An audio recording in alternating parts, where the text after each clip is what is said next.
सारा को पुरानी चीजें इकट्ठा करने का शौक था।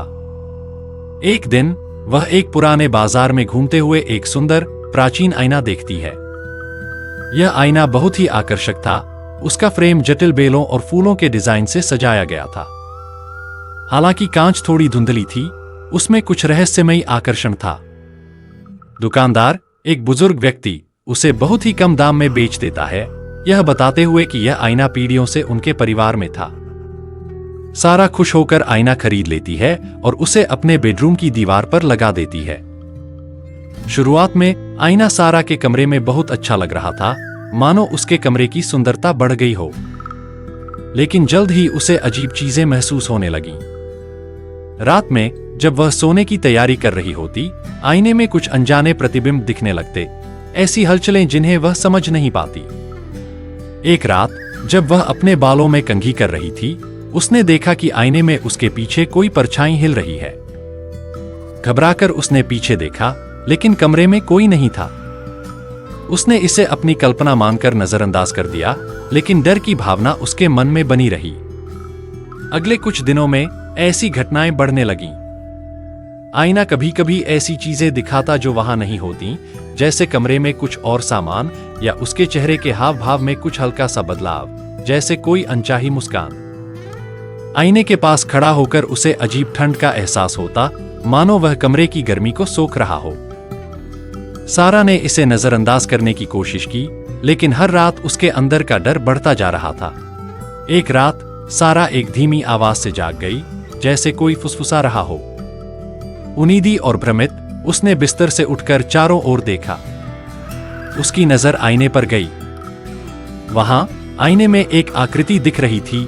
उसके ठीक पीछे खड़ी हुई एक भूतिया महिला, जो दिखने में सारा जैसी ही थी, लेकिन उसकी आंखें धंसी हुई थीं और चेहरे पर एक डरावनी, घृणित मुस्कान थी।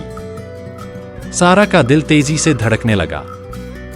उसने धीरे धीरे पीछे मुड़कर देखा, लेकिन वहां कोई नहीं था। उसने दोबारा आईने की तरफ देखा, लेकिन अब वह आकृति गायब हो चुकी थी।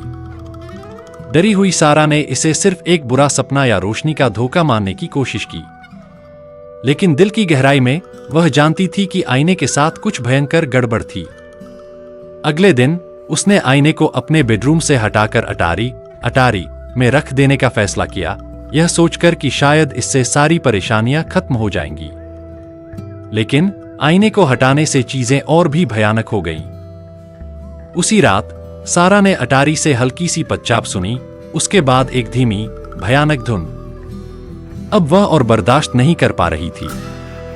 उसने टॉर्च उठाई और उस अज्ञात डर का सामना करने अटारी की ओर चल दी। जब वह अटारी में पहुंची तो उसने देखा कि आईना कमरे के बीचों बीच खड़ा था, जबकि उसने उसे दीवार के सहारे रखा था। आईने के आसपास की हवा भारी और ठंडी हो गई थी। अचानक आईने का कांच हिलने लगा और वह भूतिया आकृति फिर से प्रकट हो गई, इस बार पहले से भी ज्यादा साफ। उसकी आंखों में नफरत थी और वह आईने के भीतर से अपना हाथ बढ़ा रही थी। सारा ने एक अजीब सी ताकत महसूस की, मानो कोई उसे आईने के भीतर खींच रहा हो। उसने खुद को रोकने की कोशिश की, लेकिन उसके पैर जैसे जमीन में जकड़ गए थे। आखिरकार हताशा में उसने टॉर्च आईने पर फेंक दी। कांच टुकड़ों में बिखर गया और उस आकृति ने एक भयानक चीख के साथ गायब हो गई। आईने का भयानक प्रभाव अचानक खत्म हो गया और अटारी में फिर से शांति छा गई। अगले कुछ दिनों में सारा ने उस भयानक अनुभव को भूलने की कोशिश की। उसने टूटे हुए कांच को साफ किया और उसे फेंक दिया, लेकिन मन की गहराइयों में उसे अभी भी कुछ गलत महसूस हो रहा था। रात में उसे कभी कभी हल्की फुसफुसाहट सुनाई देती या उसकी आंखों के किनारे पर कोई हलचल दिखाई देती। आईना भले ही गायब हो गया था, लेकिन उसे अब भी ऐसा महसूस होता कि कोई उसे देख रहा है। एक शाम जब वह सोने जा रही थी तो उसने कुछ ऐसा देखा जिससे उसकी रूह कांप गई। उसके बेडरूम की दीवार पर, जहां पहले आईना लगा हुआ था, वहां एक छोटा सा कांच का टुकड़ा रह गया था, जिसे उसने सफाई के दौरान छोड़ दिया था।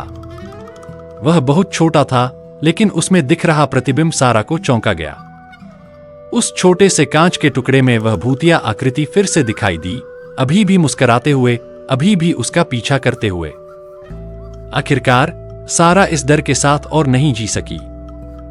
उसने घर छोड़ने का फैसला किया। वह जल्द ही घर बेचकर किसी दूर स्थान पर चली गई।